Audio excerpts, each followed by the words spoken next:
Bismillahirrahmanirrahim. Assalamualaikum warahmatullahi wabarakatuh dan salam sejahtera.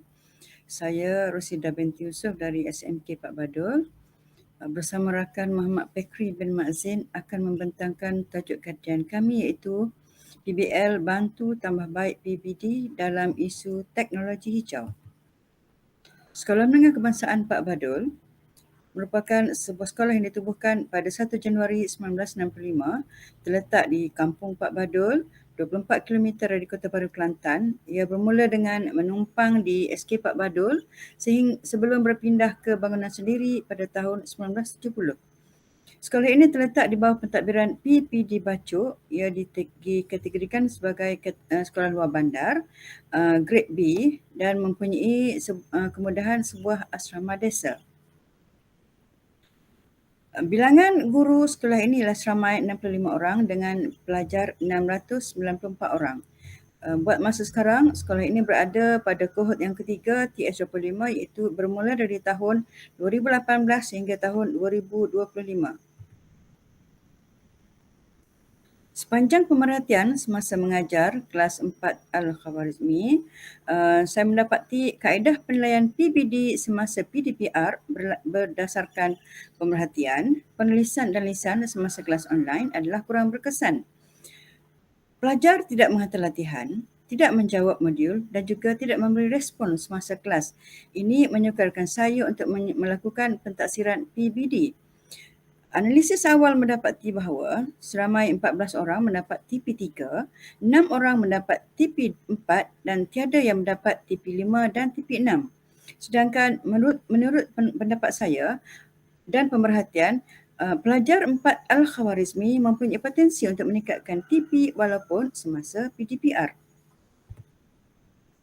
Ini merupakan tahap penguasaan PBD teknologi hijau merujuk kepada DSKP Sains tingkatan 4 KSSM. Jadi terdapat 6 tahap penguasaan dan setiap penguasaan itu mempunyai tafsirannya yang tersendiri. Jadi fokus kajian ini adalah untuk menambah baik pelaksanaan pentaksiran bilik darjah PBD dalam isu teknologi hijau menggunakan kaedah intervensi Project Based Learning ataupun PBL. Dan objektif kajian ini adalah untuk meningkatkan tahap penguasaan iaitu TP isu teknologi hijau dari TP3 dan TP4 ke TP5 dan TP6 dan memastikan pelajar menghantar tugasan pada masa yang ditetapkan. Kumpulan sasaran kajian ini melibatkan 20 orang pelajar tingkatan 4 Al-Khawarizmi yang terdiri daripada 5 orang pelajar lelaki dan 15 orang pelajar perempuan. Pelaksanaan tindakan mengikut 4 fasa dalam satu kitaran iaitu fasa refleksi, fasa perancangan, fasa tindakan dan juga fasa pemerhatian. Ini ialah langkah-langkah yang saya jalankan untuk pelaksanaan tindakan intervensi iaitu yang pertama, saya melakukan penerangan tugasan. Yang kedua, pembentukan kumpulan kecil dan juga pelantikan ketua kumpulan. Yang ketiga, penerangan tentang kaedah penghasilan video, contoh dan juga aplikasi yang boleh digunakan. Yang keempat ialah pemantauan perkembangan projek. Yang kelima, penghantaran video. Yang keenam, pembentangan oleh ketua kumpulan. Dan yang ketujuh ialah penilaian dan juga refleksi. Ini merupakan contoh tugasan kumpulan di mana saya menugaskan setiap kumpulan perlu menyediakan video berdurasi 2 hingga 3 minit tentang 4 sektor berikut iaitu sektor tenaga, sektor pengurusan sisa dan air sisa, sektor pertanian dan perhutanan dan sektor pengangkutan. Setiap video dibenarkan menggunakan aplikasi yang menarik dan mengandungi info tentang 3 perkara berikut iaitu isu sosio-saintifik dalam sektor yang dipilih, faktor yang menyumbang kepada isu sosio-saintifik tersebut dan aplikasi teknologi hijau bagi menyelesaikan masalah isu sosio-saintifik tersebut. Masa penyediaan ialah 10 hari dan penilaian saya lakukan kepada 5 kriteria berikut iaitu reka bentuk, proses, aplikasi, pengetahuan dan juga persembahan. Hasil kajian iaitu dapatan kajian dan bila saya buat analisis perbandingan, saya dapati terdapat perbezaan tahap penguasaan di antara sebelum PBL dengan selepas PBL. Warna merah menunjukkan tahap penguasaan selepas PBL di mana 16 orang mendapat TP5 manakala dan 4 orang mendapat TP6. Berbanding dengan sebelum PBL, 14 orang mendapat TP3 dan 6 orang mendapat TP4. Jadi saya boleh katakan bahawa kaedah PBL ini berjaya membantu menambah baik nilai PBD melalui penghasilan projek berkumpulan. Tahap penguasaan tajuk teknologi hijau bertambah baik dan objektif kajian untuk meningkatkan TP dan penghantaran tugasan dapat dicapai. Dari ini saya tahu bahawa mereka mampu menyelesaikan masalah, membuat keputusan dan mencipta sesuatu dengan menggunakan pengetahuan dan kemahiran sains mengenai isu teknologi hijau dalam melaksanakan tugasan secara kreatif dan juga inovatif. Ini adalah contoh video PBL, satu kumpulan ombak iaitu kumpulan ombak. Tajuknya ialah isu sosio-saintifik dalam sektor pengurusan sisa dan air sisa.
Jadi, saya bercadang untuk melaksanakan kaedah PBL ini dalam projek PDP tajuk seterusnya. Dan saya juga akan melaksanakan kitaran yang kedua iaitu saya akan memberikan tugasan projek secara individu supaya lebih ramai pelajar mampu mendapat TP6. Jadi rumusan kajian ini ialah kaedah PBL berjaya membantu tambah baik penilaian PBD dalam isu teknologi hijau. Berikut ialah rujukan yang saya gunakan sepanjang kajian tindakan ini. Itu saja pembentangan saja. Sekian, terima kasih.